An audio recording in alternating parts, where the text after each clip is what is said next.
खबर में खुश आमदेद। मैं हूँ आपका होस्ट सईद काजी और मेरे साथ है मेरे को होस्ट मियाँ शाहिद साहब। नाज़रीन, कुछ खबरें और फिर अपने मुअज़्ज़ज़ मेहमान की तरफ बढ़ेंगे। इमरान खान को अडयाला जेल से मुंतकिल करने का फैसला कर दिया गया। वहाँ हमेशा कुछ न कुछ लगा रहता है, क्लेम्स एंड काउंटर क्लेम्स रहते हैं और वहाँ पे एक मुस्तकिल सिचुएशन है। तो क्या हो रहा है, इसके साथ साथ PTI के साथ मुज़ाकरात करेंगे नहीं करेंगे। बड़े बाज़ जो मैंने कल भी कहीं अर्ज़ किया था कि हमारे जूनियर जो मिनिस्टर हैं, वज़ीर दाखिला और भी लोग जो हैं वो बड़े सख्त बयान दिए हैं, जी कुछ नहीं होगा, ये कर देंगे वो। तो क्या हो रहा है, क्या होने जा रहा है। मईशत पर भी बात करेंगे। पाकिस्तान की सोलर इंडस्ट्री में कितने अरब डॉलर की सरमाकारी आ रही है और ये क्या मामला है इस हवाले से। और last but not the least, Afghanistan में शुमाली इत्तेहाद की क्या हुकूमत बनने जा रही है, इसके क्या मुज़मिरात हो सकते हैं। मेरे साथ मौजूद हैं मुनीब फारूक साहब, मारूफ तजिया निगार हैं, एंकर हैं। हजूर, बड़ा शुक्रिया आपने हमें वक्त दिया। तो मैं कल आपकी वैसे एक जगह पे एक दूसरे TV चैनल पे आपको सुन भी रहा था, जहाँ पे आपने जो मुजव्वज़ा 28 तरमीम है उसके ज़िमन में और फिर इमरान खान साहब के मुस्तकबिल के हवाले से कुछ बातें कर रहे थे। मगर पहले ये फरमाइएगा कि क्या सीरियसली कंसिडर किया जा रहा है कि खान साहब को कहीं किसी दूर दराज कहीं और जगह जेल पे मुंतकिल कर दिया जाए, क्योंकि इस्लामाबाद भी करीब है, अडयाला तो रावलपिंडी वगैरह यहाँ पे ज़्यादा शायद इशू बनता हो। तो क्या सोचा जा रहा है, खान साहब के जो मूव किया जा रहा है इस जेल से? इसकी लाइकलीहुड तो काफी है जनाब काजी साहब के, इसके चांसेस जिसे हम कहते हैं वो तो हमें काफी नजर आ रहे हैं कि हुकूमत ये कर सकती है। और अगर ये स्टेप लिया गया तो जो उम्मीद है, या मतलब उम्मीद एज इन के इस हवाले से जो हम अंदाजा एक लगा सकते हैं वो ये कि शायद फिर वो कहीं करीब की जेल नहीं होगी, वो शायद फिर दूर कोई जेल होगी। क्योंकि एक तस्वर ये भी है कि अगर जी आप किसी करीब की जेल में करते हैं या पंजाब में किसी और शहर में जो हाई सिक्योरिटी प्रिजन है वहां पर उनको करते हैं, तो जो तमाशा पाकिस्तान मतलब ये रावलपिंडी में लगता है ये फिर उस जिले में लगना शुरू हो जाएगा, तो वहां पर एक इशू बन जाएगा। तो फिर शायद ये सोचा जा रहा है कि उनको दूर कहीं मुंतकिल किया जाए, क्योंकि होगा तो वो भी जेल ही। और जो यहाँ सहूलियात है, हुकूमत तो ये कहती है वही सहूलियात अगर कहीं और मुंतकिल किया गया तो उसी स्टैंडर्ड को मेंटेन रखते हुए किया जाएगा। लेकिन तो मुनीर साहब, इस हवाले से मस्त जेल का जो है वो नाम लिया जा रहा है कि अब मस्त जेल हो सकती है, वही दूर दराज हो सकती है क्योंकि वो बलूचिस्तान में शायद। देखिए, अगर जेल बलूचिस्तान के अंदर मस्त जेल बिल्कुल है और बड़ी नामी ग्रामी किस्म की जेल है, बड़ी पुरानी जेल है अगर आप वो उसकी तारीख पढ़े तो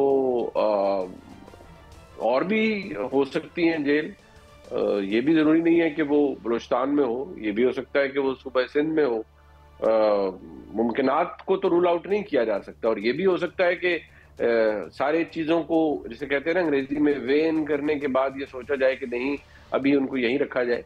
तो बहरहाल एक सीरियस डिस्कशन तो इसके ऊपर उसका आगाज हो गया है। हो सकता है ये अभी फौरी तौर पर ना हो सकता है कि एक आधी कन्विक्शन और हो, या जो GHQ हमला केस है उसकी कन्विक्शन के बाद ये हो। मतलब बाकी तो फिर आपको पता है बहुत सी चीजें चल रही होती है। अच्छा मुनीब साहब, ये कल भी कुछ वाकयात हुए। मुनीब साहब, एक तोशाखाना 2 केस जो है वो भी पड़ा हुआ है, उसका भी जो है वो मुकम्मल हो चुका है। तोशाखाना 2 केस, उसमें भी हो सकता है कि सजा हो जाए या उसका जो है फैसला महफूज होना है अभी।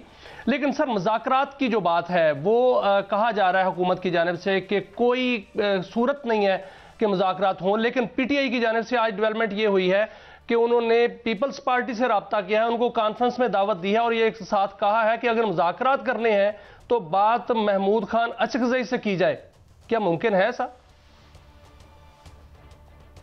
देखिए, मैं समझता हूँ बहुत मोहतरम है जनाब महमूद खान अचकज़ई साहब, लेकिन उनसे बातचीत और उनके थ्रू बातचीत, अंग्रेजी का एक लफ्ज है नॉन स्टार्टर, तो मैं समझता हूँ इस ज़मीन में तो ये एक नॉन स्टार्टर होगा। इसका कोई इम्पैक्ट हम क्रिएट नहीं कर पाएंगे कि ये मतलब कि ये हम कोई तहरीक इंसाफ के दोस्त उनके साथ बैठे हैं और वो कहें जी कि आप बात करें। अब आज जब मैं आपसे गुफ्तगू कर रहा हूँ तो अब तो देखिए पाकिस्तान की फौज खान साहब को नेशनल सिक्योरिटी थ्रेट डिक्लेयर कर चुकी है। वो रियासत का एक बहुत अहम इदारा है और वो उन्हें नेशनल सिक्योरिटी थ्रेट समझता है। हुकूमत के पास तो अब खुली छुट्टी है ना जी, कि हुकूमत तो पहले भी वो गुफ्तन नशिस्तन बर्खास्तन कर रही थी और अब तो वो ये कह रहे हैं कि के तो करतूत ही ऐसे हैं। अब तो एक मुल्क का सबसे ताकतवर और मुनज़्ज़म इदारा इन्हें इंतशारी कहता है। ये खबर मैं बहुत पहले, मेरे ख्याल में 1 साल पहले दे चुका था कि पाकिस्तान की फौज के अंदर जो नफरत इमरान खान है वो बहुत आगे जा चुकी है और वो समझते हैं कि इमरान खान एक नाकाबिले एतमाद शख्सियत है और वो उनका मौक़िफ़ ये है कि जी पीटीआई के भी बहुत से लोग उसी ज़िम्मे में आते हैं और इनसे बातचीत नहीं हो सकती। अब अच्छा, ये जो कल का वाक़या हुआ मुनीर साहब सामने, ये कल का जो बता रहे हैं और उसको अगर हम देखें अपोजिशन या पीटीआई के जो सारे आउटलेट्स हैं मीडिया के जो भी सोशल, तो वहाँ पे शाहिद खटक साहब के बारे में कहा गया, ये क्लेम किया गया, किसी और सोर्स से तो खबर अभी तक नहीं आई कि उनकी टांग टूट गई या वो नाले में गिर गए और वहाँ पे जो है वो कैनन, वाटर कैनन का भी इस्तेमाल किया गया। तो ये इसे हम यही समझें कि अब हुकूमत जो है वो किसी पहले भी आयरन हैंड से ही डील कर रही है, इनके पास इस पार्टी के पास तो कोई रास्ता नहीं छोड़ा गया फॉर वट एवर रीजन्स। तो आने वाले दिनों में और सख्ती और तुंदी होगी आपके ख्याल में? जी मेरे ख्याल में इसका कोई टर्न अराउंड हमें नजर ही नहीं आ रहा काजी साहब। कोई चीज तब्दील हो ही नहीं रही कहीं से, जो कि बहसियत एक पाकिस्तानी के, बहसियत एक सहाफ़ी के मेरे लिए भी बड़ी अलार्मिंग है, क्योंकि जो तारीख है उसमें हमने टर्न अराउंड देखे हैं, हालात खराब हुए हैं तो उनमें बेहतरी भी देखी है, गुंजाइश भी निकलते हुए देखी है, लेकिन फॉर द टाइम बीइंग हमें कोई चीज ऐसी नजर नहीं आ रही जिसमें हम ये कह सकें कि जी कोई सिल्वर लाइनिंग है, कोई रास्ता निकल रहा है। नहीं, यहाँ तो सख्ती दर सख्ती है जो हमें नजर आ रही है। अच्छा, तो ये दूसरा, एक तरफ ये जो सब दो पहलुओं पर सवाल करूंगा। एक जी सर जी, एक जो मियां साहब ने बात की थी कि कल जो गवर्नर हाउस में बिलावल भुट्टो साहब से बातें मंसूब की जा रही हैं कि जी वो कोई रिकॉन्सिलिएटरी या कोई रिकॉन्सिलिएशन की बात कर रहे हैं, तो ये क्या है, ये क्या पॉलिसी पोस्चर है, ये क्या मैसेजिंग है to the powers that be, or do they really mean some kind of reconciliation apart from the political dispensation they are part of? Frankly Qazi sahab, मेरे ख्याल में कुछ चीजें ऑप्टिक्स के लिए होती है ना। पीपल्स पार्टी के चेयरमैन बिलावल भुट्टो जरदारी साहब से कोई गुफ्तगू करेंगे, सहाफी सवाल पूछेंगे, तो वो तो एक आम महफिल में तो यही कहेंगे कि हाँ सियासी डायलॉग, सियासी बातचीत होनी चाहिए, unless he commits to certain things which he hasn't and which I think he won't। उन्होंने तो बड़ा क्लियर 9 मई के बाद मौक़िफ़ लिया था कि भाई जो GHQ पे हमला था, ये बिलावल साहब ने कहा GHQ पे हमला या तो TTP ने किया था या फिर अब PTI ने किया है। जना की जो रिहाइश है उस पर हमला किया गया BLA ने किया था और यहाँ जना हाउस पे हमला PTI ने किया है। तो ये तो बिलावल साहब की अपने स्टेटेड उनकी पोजीशन है पीपल्स पार्टी की, तो वो तो अपनी जगह मौजूद है। मेरे जो बाकी चीजें हैं उनके बारे में हम ये कह सकते हैं कि ठीक है, बिलावल साहब ने एक स्टेटमेंट दे दी, but I don't think we need to read too much into it, because वो एक बड़े एलोक्वेंट इंसान है, गुफ्तगू अच्छी कर लेते हैं, एंगेज करते हैं लोगों के साथ। यहाँ भी उन्होंने एंगेज किया बट आई थिंक जब वो उस स्टेज पर कोई बात आएगी तो पीपल्स पार्टी का तो एक रवैया यही है, जमहूरी रवैया है कि वो डायलॉग पे यकीन रखते हैं, बातचीत पे करते हैं, but consider the mess PTI is in at the moment. वहां तो कोई रास्ता ही नहीं है ना जी, they are caught between devil and the deep blue sea. Government से वो बात करना नहीं चाहते, गवर्नमेंट अब और शेर हो गई है जी कि हमने आपसे बात नहीं करनी है, एस्टैब्लिशमेंट उन्हें नेशनल सिक्योरिटी थ्रेट डिक्लेयर कर चुकी है। मुनीर साहब, बिल्कुल बात तो इस हवाले से ऐसे नहीं हो सकती, क्योंकि जो प्री प्लान चीजें चल रही हैं, जिस तरह नौरीन नियाजी साहबा जो हैं उन्होंने भारतीय चैनल्स पर बैठकर जो बात की है वो मैंने सुनी है, वो ऐसा लगता है जैसे प्री प्लान जो है वो बात की गई है, बाकायदा तौर पर पाक फौज को या रियासत के खिलाफ बाकायदा तौर पर जो है वो प्री प्लान पहले से मनसूबाबंदी से बात की गई है, और जैसे ही वहां बात होती है अमेरिका से में भी जो है वो एक्टिव हो जाते हैं, उनके जो है वहां पर एलिमेंट्स हैं। तो इस तरह प्री प्लान जब बात करेंगे तो फिर रियासत जो है वो तो निपटेगी उस हवाले से और सख्ती से निपटेगी। बिल्कुल जी, ऐसे ही है, बिल्कुल ऐसे ही है, और वो एक बिल्कुल रियासत भी ऐसे ही निपटेगी। और कुछ चीजों के ऑप्टिक्स बहुत बुरे होते हैं मियां साहब। ये जो इमरान खान साहब की हमशीरा है मोहतरमा नौरीन खानम साहिबा, उनका जो इंटरव्यू था भारतीय चैनल पे, इट क्रिएटेड बैड ऑप्टिक्स। किसी कोई भी करे, देखिए माजी में मियां साहब ने भी इंटरव्यूज दिए, बीबी साहिबा के भी इंटरव्यूज हुए, वो सब कुछ है, बट ये कभी भी इसका पॉजिटिव इम्पैक्ट नहीं होता। आप उस गुस्से में या उस लहर में कर तो बहुत कुछ जाते हैं, but it creates a lot of problems.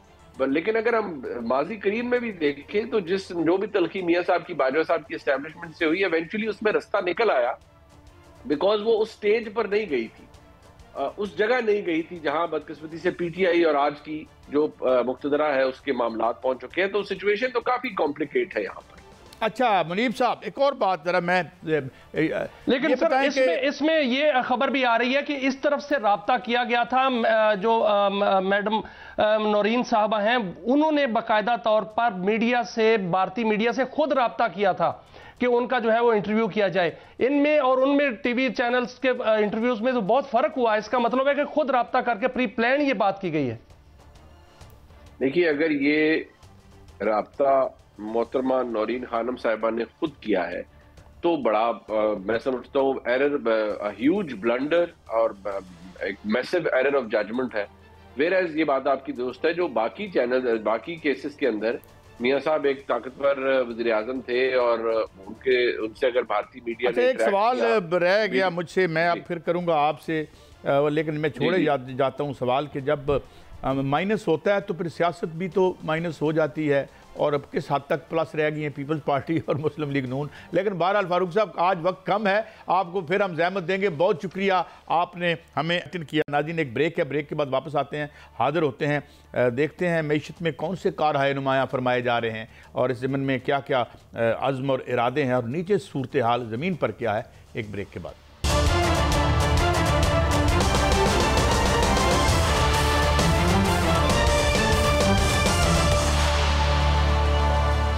Welcome back. हमारे साथ मौजूद हैं डॉक्टर फ़र्रुख सलीम, किसी तारुफ के मुताज ही हैं। डॉक्टर साहब, थैंक यू वेरी मच। अच्छा डॉक्टर साहब, ये हमारा जो हमने देखा है एक मईशत आलिया पिछले 2-3 दहाइयों में, इसमें DFI जिसे कहते हैं, या डायरेक्ट फॉरेन इन्वेस्टमेंट है, इसे एक बहुत बड़ा अमृत धारा करार दिया जाता है। मोस्टली हमने देखा है कि अगर चाइना देखें तो उसकी DFI ने उसकी तकदीर और लोगों की, यानी उसको सुपर पावर बना दिया। मगर अब जब हम रवांडा की DFI देखते हैं और उधर देखते हैं तो उधर तो बंदा कहता है यार इसे हाथ ही जोड़ लो। हम कहाँ पे खड़े हैं और जो यहाँ पे कमिट किया जा रहा है कि यहाँ डायरेक्ट फॉरेन इन्वेस्टमेंट आएगी, do you think it will be a game changer the way it was in China, or we will be another Rwanda? जी डॉक्टर साहब। पहली बात तो ये है कि जब तक पाकिस्तान के अंदर बिजली का रेट 22 सेंट का यूनिट होगा और जब तक हमारा कॉर्पोरेट टैक्स रेट जो है वो तकरीबन 54% तक चला जाता है, तो उस वक्त तक तो आप समझिए कि जिसको हम कहते हैं जनरल FDI, यानी कि बैरूनी सरमायाकारी जनरल शोबों के अंदर, वो मेरे ख्याल में तो, मेरी कैलकुलेशन में तो आने वाली नहीं। अब एक और चीज़ कहलाती है जिसको कहते हैं सेक्टर स्पेसिफिक FDI, यानी कि मखसूस शोबों में बैरूनी सरमायाकारी। 2 शोबे ऐसे सामने आ रहे हैं, एक कॉपर का और एक रेयर अर्थ एलिमेंट्स का। इनकी दुनिया को बड़ी सख्त ज़रूरत है और पाकिस्तान के अंदर इसके बड़े ज़खायर जो हैं उनकी निशानदेही कर दी गई है, वो मौजूद है। तो उन 2 शोबों में काजी साहब मेरा ख्याल है कि फॉरेन डायरेक्ट इन्वेस्टमेंट आएगी। कॉपर के अंदर जिसकी रेकोडेक माइन जो है उसके वैसी कॉपर के शोबे के अंदर, और रेयर अर्थ एलिमेंट्स के अंदर, क्योंकि रेयर अर्थ एलिमेंट एक ऐसी चीज़ है जो आपके क्रेडिट कार्ड के अंदर भी है, आपका मोबाइल फ़ोन भी उसके बगैर नहीं बनता, जो टोमाहॉक मिसाइल अमेरिका बनाता है वो भी उसके बगैर नहीं बनता, जो F-35 स्टेल्थ बॉम्बर बनाता है अमेरिका वो भी उसके बगैर नहीं बनता। बिल्कुल डॉक्टर साहब, ऐसा ही है, क्योंकि जो मादनियात हैं उसमें तो बड़ी खुशखबरियां आ रही हैं और रेकोडेक में आज अमेरिका ने जो है वो बड़ी सरमायाकारी करने का ऐलान भी किया है। $1.25 अरब की सरमायाकारी करने का ऐलान किया है और ये कहा गया है कि $7 अरब की सरमायाकारी टोटल उसका बंदोबस्त भी हो चुका है और उससे $5 अरब का सालाना फायदा होगा।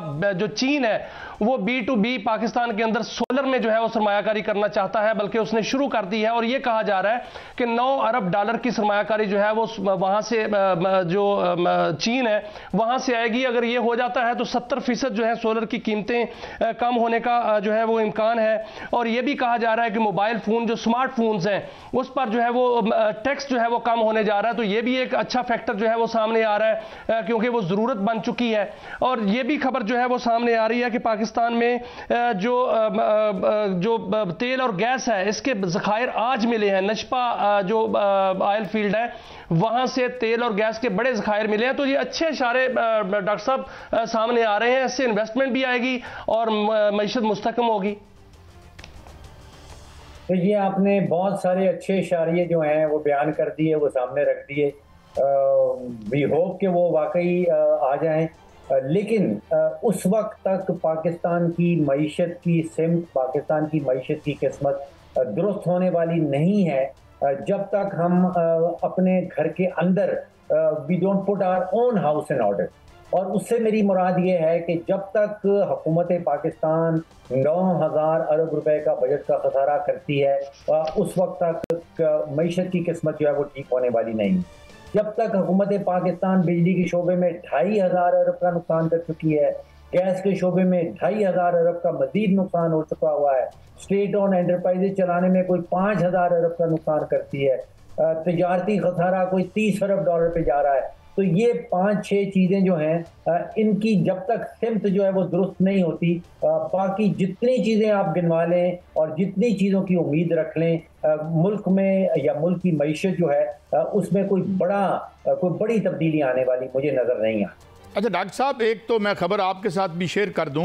सर ये एक पहलू है सर, डॉक्टर साहब ये एक पहलू है। दूसरा पहलू ये भी है जी मैं एक मिनट साहब, आज अगर हम देखें तो डान के फ्रंट पेज बॉटम में 3 कॉलम की एंकर के ऊपर खबर लगी हुई है कि OMCs और डीलर ऑयल मार्केटिंग कंपनीज और डीलर जो हैं उनके जो मुनाफे हैं उनमें 2.56 रुपये पर लीटर तक इजाफा कर दिया गया है। तो मियाँ साहब ये भी एक तरक्की का पहलू, या अपना डॉक्टर साहब ये भी ऐसे तरक्की का पहलू है। अलबत्ता ये बताएं कि एक उम्मीद लगा के हम बैठे हुए हैं जिसमें हमें पता नहीं खाम उम्मीद है या दुरुस्त है, ये PTA अपना जो इंतहाई प्यूनिटिव टैक्सेशन है टेलीफोन पे, क्या ये कम कर देगी? क्योंकि अब मान तो गए हैं कि ये ज़रूरत है, ये लग्जरी नहीं है, लेकिन आपको लगता है कि हम रहम करेगा FBR इस मुल्क के अवाम पर?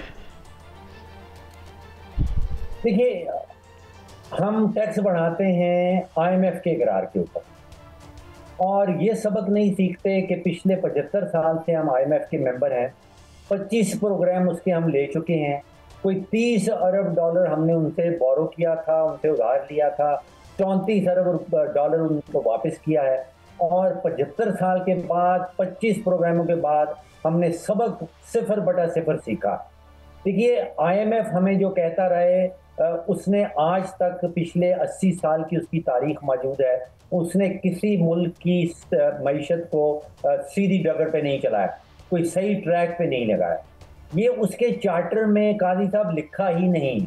आप उसके आर्टिकल्स ऑफ एसोसिएशन खोल के देख लें, आर्टिकल 1 बिल्कुल क्लियर है। उसका मकसद ये नहीं है कि किसी मेंबर मुल्क की मईशत को उसने सीधा करना है। अगर तो हम उनकी बातें सुनते रहेंगे तो फिर 26वां प्रोग्राम भी लेना पड़ेगा। ये जो टैक्स वाला मामला है, मेरे नज़दीक पाकिस्तान का प्रॉब्लम जो है वो टैक्स का नहीं है। पाकिस्तान का हर बच्चा, बूढ़ा, मर्द और औरत टैक्स के नेट में शामिल है। और पिछले अगर 12 साल में आप देख लें, 12 साल पहले का बजट निकाल के देख लें, हुकूमती बजट का जो टैक्स का हद था वो 1500 अरब का था।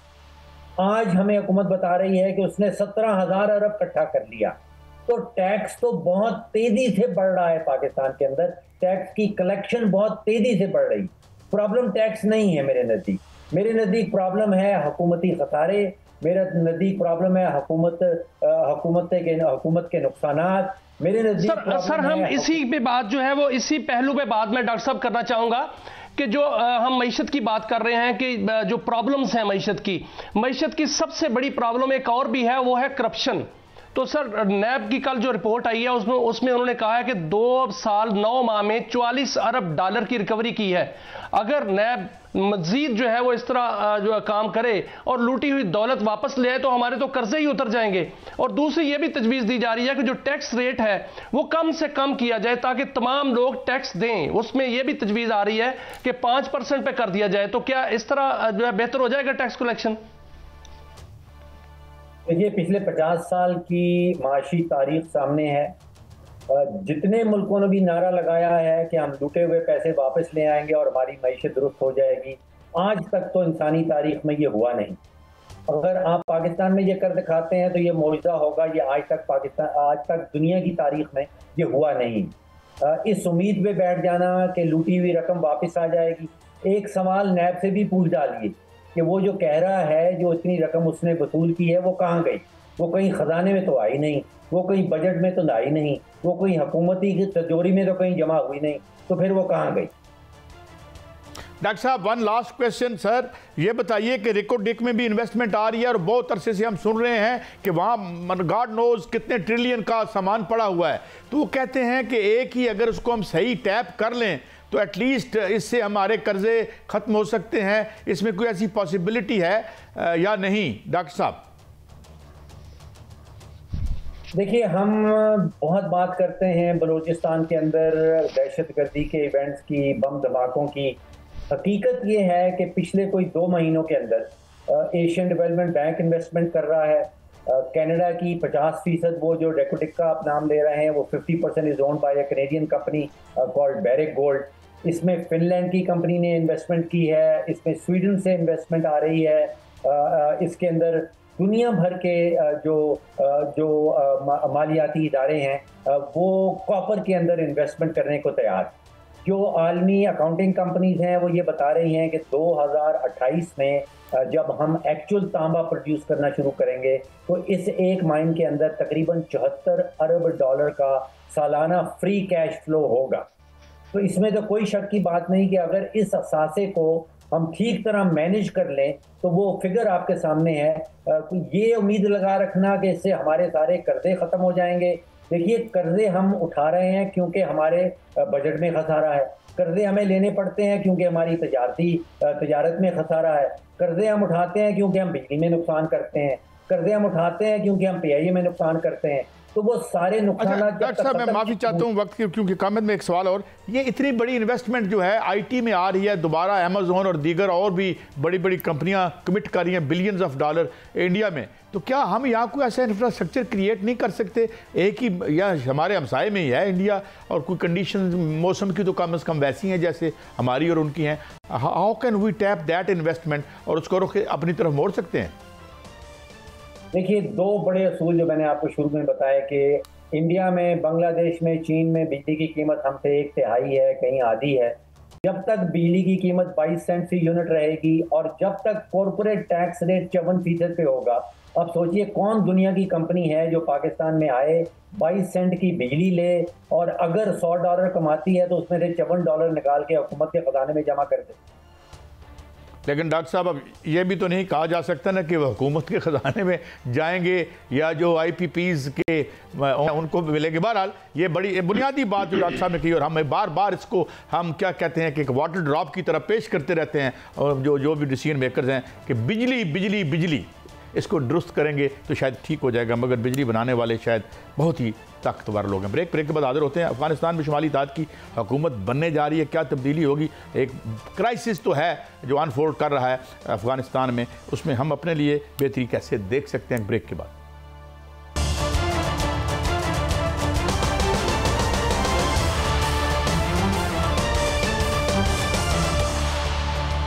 वेलकम बैक नाज़रीन। हमें ज्वाइन किया है एयर कमोडोर रिटायर्ड जनाब खालिद चिश्ती साहब ने, मुमताज़ दिफाई तजिया निगार बिलखसूस जो फ़िज़ाइया के मामलात हैं। बहुत शुक्रिया जनाब एयर कमोडोर खालिद चिश्ती साहब। हजूर, एक तो ख़बर आपसे मैं ये चाहूँगा, इस पर आप कमेंट कर दें कि अफ़गानिस्तान में ख़बरें ये भी हैं कि वहाँ एक आपको पता है हमेशा एक सयाल सूरत हाल रहती है, लिक्विड टाइप, तो वहाँ पर अब शुमाली इत्तेहाद की हुकूमत की बातें हो रही हैं, अंदर क्राइसिस तो है। डू यू सी कि उधर जो है ताजिक हैं या जो दूसरे हज़ारा वाले हैं या दीगर नेशनैलिटीज़ हैं, वैसे पश्तून भी थोड़े बहुत हैं, तो वो ज़रा माइल्ड और वो लगते हैं आपको, या पहले तो बात ये कि ये पॉसिबिलिटी आपको नज़र आती है कि शुमाली ताज इतना ताकतवर हो जाए, और secondly if it happen so हमारे लिए इसमें क्या है? जी चिश्ती साहब। जी बहुत बहुत शुक्रिया काजी साहब और मियाँ शाहिद साहब, आपने इनवाइट किया। देखिए बिल्कुल ये इतनी फ्लूइड और डायनामिक सिचुएशन रहती है अफगानिस्तान में कि इसमें प्रेडिक्ट करना बड़ा मुश्किल होता है, और ख़ास तौर पर बहुत सारी ताकतें इन्वॉल्व हैं। हम तो आमतौर पर हिंदुस्तान की तरफ फोकस करते हैं और समझते हैं कि हिंदुस्तान सारा रोल प्ले कर रहा है, लेकिन बहुत सारे मुल्कों का शायद हम नाम भी नहीं ले सकते, उनकी भी इधर इंटरेस्ट है। हिंदुस्तान का ये ज़रूर था कि उन्होंने इससे पहले जो मई से पहले वाला कॉन्फ्लिक्ट है वो नॉर्दर्न अलायंस को और अहमद शाह के मसूद के बेटे को अहमद शाह को सपोर्ट कर रहे थे। फिर उन्होंने देखा कि हिंदुस्तान क्योंकि मई में जो एम्बेरसमेंट हुई उनके लिए, फिर उन्होंने सोचा कि अब हम स्विच करते हैं अपनी लॉयल्टी, और उन्होंने तालिबान को कोऑपरेशन शुरू कर दी, मुल्ला मुत्तकी को उन्होंने दावत दी और इंडिया बुला लिया, और जो किया वो तारीख का हिस्सा बन चुका है। जितने ये ग्रुप्स हैं ये पुश एंड पुल करते रहते हैं ज़ाहिर है, और बहुत सारे जैसे मैंने कहा कि एक्सटर्नल एलिमेंट्स भी हैं, सुपर पावर्स भी हैं, रीजनल मुल्क भी हैं, हमारे इस्लामी दोस्त भी हैं जो एक ना एक ग्रुप या किसी सेगमेंट को एक फेवर करते हैं या पैटर्नेज करते हैं उनकी। तो इन हालात में ज़ाहिर है बड़ा चैलेंजिंग सिचुएशन होगी। जो मुल्ला मुत्तकी के जो जिस तरह के बयान आता था, उन्होंने बहुत ज़्यादा हिंदुस्तान के साथ लॉयल्टी शो की। ये हमेशा से हमारी बातचीत कामयाब जब से हम कर रहे हैं तकरीबन कुछ महीनों से, तो क्यों नहीं कामयाब हुई? बुनियादी तौर पर मैं तो यही कहता हूँ कि ये तालिबान का एक ऐसा ग्रुप है जो ज़ाहिर है पावर हब है, और इसी तरह के बहुत सारे हैं, 21-22 के करीब हैं। कंधारी के दरमियान अपने दो ग्रुप्स हैं, उन दो ग्रुप्स के दरमियान एक बहुत एक्सट्रीम है जो कोई हमारा मज़हब नहीं सिखाता, जो हमें 1400 साल पुरानी हिस्ट्री से लेकर आज तक वो इस्लाम नहीं है, वो उतना इस्लाम चाहते हैं। दूसरे निस्बतन मॉडरेट हैं, और जैसे मैंने कहा काबुल के जो काबिज़ हैं बुनियादी तौर पर TTA है। TTA ने पिछली हुकूमत अगर आप याद करें जो 96 से लेकर 2001 तक थी, वो उनको 3 मुल्कों ने तस्लीम किया था, पाकिस्तान भी शामिल था, UAE भी था और सऊदी अरब भी था। अभी देखिए किसी एक मुल्क में सिवाय रूस के किसी और ने इनको एक्सेप्ट नहीं किया। उसकी रीज़न ये है कि इन्होंने as a state like behave नहीं कर रहे, और ज़ाहिर है जब स्टेट लाइक बिहेव नहीं करते, और मैं पहले भी आपके प्रोग्राम में शायद अर्ज़ किया हो कि ये इंस्टेबिलिटी को स्टेबिलिटी समझते हैं, ना ये गवर्नेंस दिखाते हैं, ना अपनी डिप्लोमेसी उन्होंने दिखाई, ना उन्होंने साहब बिल्कुल ये हटदर्मी है इनकी, जो तालिबान रजीम है उनकी ये हटदर्मी है कि वो वहाँ पर जो है वो किसी भी इस्तेहकाम को जो है उस पर बिलीव नहीं करते। लेकिन ये खबरें आ रही हैं कि वहाँ पर शुमाली इत्तेहाद के किसी ग्रोह ने वहाँ पर हमला किया है और तालिबान जो है वो हलाक कर दिए हैं बड़ी तादाद में, और इंडियन मीडिया जो है वो इसको प्रोपोगेट ये कर रहा है कि पाकिस्तान ने हमला किया है और बहुत से तालिबान जो है वो हलाक हो गए और पाकिस्तान मजीद हमले करेगा और काबुल तक जो है वो पाकिस्तान होगा, और ये गुलबदीन हिकमत यार जो है वहाँ से भाग चुके हैं। इस तरह की खबरें भी आ रही हैं, इसमें क्या तस्दीक है कि क्या ऐसा हो सकता है? पाकिस्तान तो जाहिर है उनको एक ही पैगाम दे रहा है कि या खारिज को रखें या पाकिस्तान को रखें, एक ही जो उनके, इसके अलावा कोई ऑप्शन नहीं है। देखिए हम बिल्कुल एज अ पॉलिसी या एज अ स्ट्रैटेजी बिल्कुल नहीं चाहेंगे कि वहाँ पे ऐसी हुकूमत हो अफगानिस्तान पर जो हमारे लिए एक एंग्जाइटी का बायस बने और हमें 2 फ्रंट लड़ने पर, या कम अज़ कम लड़ने नहीं तो डाइल्यूट करने पर मजबूर रखे। ज़ाहिर है हमारा, मैं पहले भी कई दफ़ा अर्ज़ करता हूँ कि हमारा वेस्टर्न स्पेसिफिक नहीं है, ईस्टर्न स्पेसिफिक है। हमारी आर्म फोर्सेस भी, वॉर ऑब्जेक्टिव्स भी, वॉर प्लान्स भी, स्ट्रैटेजी सब कुछ हमारा ईस्ट स्पेसिफिक है। मैं ये नहीं कह रहा कि हम कर नहीं सकते, लेकिन हमें एज एन ऑब्लिगेशन ही करना पड़ता है। मैं उसको खुश नहीं होता जब वेस्ट की तरफ हमला हम करते हैं, बाय मजबूर होकर हम करते हैं, एज एन ऑब्लिगेशन करते हैं। और मैं अक्सर कहता हूँ कि ये शायद अंडर एस्टिमेट किया इन्हें अफगानिस्तान में, जो तरीके तालिबान अफगानिस्तान है और TTP भी है, दोनों ने अंडर एस्टिमेट किया पाकिस्तान की सलाहियत को, जैसे हिंदुस्तान ने मई में किया था। हम बहुत ज़्यादा अल्हम्दुलिल्लाह कैपेबिलिटी रखते हैं तीनों फोर्सेस के पॉइंट ऑफ, खास तौर पर एयर और लैंड फोर्सेस के पॉइंट ऑफ व्यू से हमारी कैपेबिलिटी बहुत ज़्यादा है। और जितनी काजी साहब आपकी पावर टू हर्ट होती है, वही आपकी पावर टू बार्गेन होती है। जितना आप किसी को तकलीफ दे सकते हैं या अच्छा डॉक्टर साहब माफ़ी चाहता हूँ, मैं इंटरजेक्ट कर रहा हूँ क्योंकि 2 चीज़ें और हैं जिस पे मुझे आपका टेक चाहिए आज। एक तो ये कि क्या ये खबरें इंडिया की तरफ से आ रही हैं $700 मिलियन हमें क्या US दे रहा है, अमेरिका दे रहा है टू अपग्रेड और F-16, is that true? And secondly, क्या बांग्लादेश इंटरेस्टेड है F-17 थंडर में? जी सॉरी, तक बांग्लादेश जी प्लीज गो अहेड। थंडर में जहाँ तक बांग्लादेश जहाँ तक है वो डेफिनेटली मैं अभी कंफर्म नहीं कर सकता कि कहाँ पर स्टेज है, लेकिन ये मैं कंफर्म कर सकता हूँ कि बांग्लादेश डेफिनेटली इंटरेस्टेड है। और हमें इंगेज किया हुआ है उन्होंने पॉजिटिव सेंस में। जो आप अपग्रेडेशन की बात कर रहे हैं, ये भी मैं कंफर्म कर सकता हूँ कि पाकिस्तान सिर्फ चाइना के साथ नहीं, अमेरिका के साथ भी इंगेज है। हमें अपग्रेड करने हैं अपने, खास तौर पर F-16 जो हैं वो और कोई मुल्क अपग्रेड कर नहीं सकता। तुर्की ने मदद की थी ज़ाहिर है, लेकिन अमेरिकन कॉन्सेंट से की थी। उनके पास रीबिल्ड और प्रोडक्शन सारा काफ़ी सारी लाइन है वहाँ पे, और ये जब हमारे पर सैंक्शन उठी थी तो तुर्की ने हमारी मदद की थी। लेकिन ये जो अपग्रेडेशन है, और ख़ास तौर पर मिसाइल्स की जो अपग्रेडेशन है, बियॉन्ड विजुअल रेंज मिसाइल जो अभी लगे हुए हैं F-16 पर, वो इतने आजकल के मॉडर्नाइजेशन की रिक्वायरमेंट पूरी नहीं करते। पाक फ़िज़ाइया चाहती है कि जो हमारे पास AMRAAM है, जो हमारे पास जो पुरानी वर्जन है, वो हार्डली 60 to 70 किलोमीटर से उनकी रेंज ज़्यादा नहीं है। जो लेटेस्ट आ गए हैं वो 130-140 किलोमीटर प्लस हैं, और ज़ाहिर हम चाहेंगे कि एक जहाज़ को जब एम्प्लॉय करना है तो वो बियॉन्ड विजुअल रेंज मिसाइल उसको स्टेट ऑफ द आर्ट होना चाहिए। हम इंगेज हैं, हमारे पाक फ़िज़ाई के सरबराह ने दौरा भी किया था अमेरिका का, और जाहिर है हमारी, जैसे मैंने कहा, ख्वाहिश है कि जो अमेरिकन वेपन है उसको भी हम कंपैटिबल करें। ये मैं आपको कंफर्म कर सकता हूं। एक और सर मैं चाहूँगा, ये तो आ गई बात, एक और बात, ये जॉइंट एक्सरसाइजेज चाइना की और रशिया की, और वो भी यानी आप जापान के पस मंज़र में, और रिसेंटली जापान की और जो टेंशन चाइना के साथ चल रही है, कि इस डेवलपमेंट को आप कैसे देखते हैं? देखिए, ये बड़ी न्यू फॉर्म ऑफ वॉरफेयर ये भी होगी। जैसे अमेरिकन प्रेसिडेंट ने हमारी जंग को कहा था 6 और 7 की दरमियानी रात जो शूटिंग हुई थी, तो अमेरिकन प्रेसिडेंट ने ये कहा था कि ये लोग new form of warfare fight कर रहे थे। वो न्यू फॉर्म ऑफ वॉरफेयर ये है कि इलेक्ट्रॉनिक वॉरफेयर आ गई है, अब लेज़र डेजिग्नेशन और टारगेटिंग आ गई है, अब वो फिजिकल TNT बारूद वाला ज़माना चलता जा रहा है। ख़ास तौर पर चाइना ने बहुत एडवांसमेंट की है, लेज़र का जितनी डेजिग्नेशन है और लेज़र डिस्ट्रक्शन में बहुत ज़्यादा एडवांस है। लेज़र का सिंपल, काजी साहब यही समझ लें कि हम माइक्रोवेव में खाना जैसे गर्म करते हैं तो वो लेज़र करती है बुनियादी तौर। अब आप सोचें कि इनको मिलियंस ऑफ टाइम्स ज़्यादा इंटेंस किया जाए, एक जगह फोकस कर दिया जाए, तो वो किसी चीज़ को बर्न आउट कर देंगी। आपको धमाका करने की और बारूद फाड़ने की ज़रूरत नहीं रहेगी। तो जापान के जो एप्रीहेंशन है वो ठीक है उस पॉइंट ऑफ व्यू से, क्योंकि रशिया ने भी काम किया है, लेकिन पर्टिकुलरली चाइना बहुत एडवांस है इस तरह की जो नई टेक्नोलॉजी आ रही है ट्रांसफॉर्मेशन में। तो वो इनसिक्योरिटी डेफिनेटली पैदा करनी चाहिए जापान के लिए, और इवन अमेरिका के लिए भी कल को मुझे लगता है कंसर्न आएंगे उनके भी, कि जिस तरह की वॉरफेयर की तरफ जा रहे हैं। और कोलैबोरेशन में दोनों जो फोर्सेज हैं, चाइना भी और रशिया भी, बहुत एडवांस है। ये एलिमेंट ऑफ इनसिक्योरिटी डेफिनेटली उनके लिए होगा। अच्छा, लास्टली एक और चीज़ मियां साहब, मैं अभी साहब एक बहुत बड़ी डेवलपमेंट हुई है खित्ते में, इस पर आपकी मैं रहनुमाई चाहूँगा। जिस तरह सऊदी अरब और ईरान का जो है वो उन्होंने इस पर इतफाक़ किया है कि जो बीजिंग मुआहदा है उस पर, उसकी रूह के मुताबिक उस पर अमल दरामद किया जाएगा। ये वो डेवलपमेंट है कि जो चाइना ने की है, जो 1400 साल में ये दूसरी मरतबा जो है वो सामने आ रही है। उससे पहले जब अहद फारूकी था तो उस वक्त अरब और ईरान जो है वो फारस इकट्ठे हुए थे। अब जो है वो इनको चाइना ने जो है वो एक प्लेटफॉर्म पे ले आए हैं, और साथ साथ ईरान ने भी पाकिस्तान के साथ को ख्वाहिश का इजहार किया है कि वो पाक सऊदी जो दिफाई मुआहदा है उसमें जो है दिलचस्पी रखते हैं। तो जब चाइना ने दोनों मुल्कों को आपस में इकट्ठा कर दिया है और वो साथ पाकिस्तान को भी की ख्वाहिश भी कर रहे हैं, तो इस आपको इस बहुत बड़ी डेवलपमेंट को किस तरह देखते हैं सर?